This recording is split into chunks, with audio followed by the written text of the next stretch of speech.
মাদারীপুরের কালকিনিতে একটি মহিলা মাদ্রাসার ভেতর হাতবোমা বিস্ফোরণে অন্তত ৪ শিক্ষার্থী আহত হয়েছেন। এর মধ্যে এক শিক্ষার্থীকে আশঙ্কাজনক অবস্থায় ঢাকায় পাঠানো হয়েছে। শনিবার সকালে কালকিনি পৌরসভার গোপালপুর দারুস সুন্নাহ মহিলা মাদ্রাসায় এ ঘটনা ঘটে।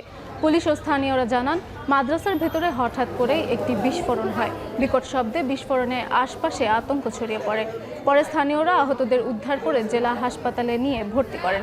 এর মধ্যে আবিদা আক্তারের অবস্থার অবনতি হলে উন্নত চিকিৎসার জন্য ঢাকায় পাঠানো হয়।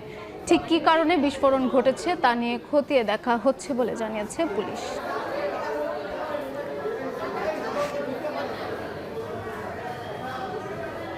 হ্যাঁ, তখন এই আলাপ পাইছি, শব্দ হয়েছে, আর আব্বা মিষ্টির ব্যাগ ফালাইছে, দৌড় দিয়ে গেছে, তাই দেয় ধুমার ভিতরে জ্বলতেছে।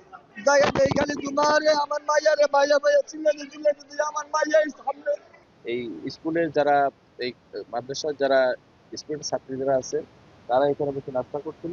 নাস্তা করার পরিপ্রেক্ষিতে তারা ওই আপনার ওই যে টেনিস বল সদৃশ্য বস্তুকে তারা নাড়াচাড়া করে, খেলনা হিসেবে নাড়াচাড়া করতে নাড়াচাড়া এক পর্যায়ে এটা বিস্ফোরিত হয়। তা আমরা তখনই আমাদের পুলিশ এখানে ঘটনাস্থলে আসে। এখানে আমরা বিস্ফোরণের আলামতগুলো সংগ্রহ করেছি। আমরা এই বিষয়গুলো দেখছি আসলে পিছনে কোনো বিষয় আছে কিনা।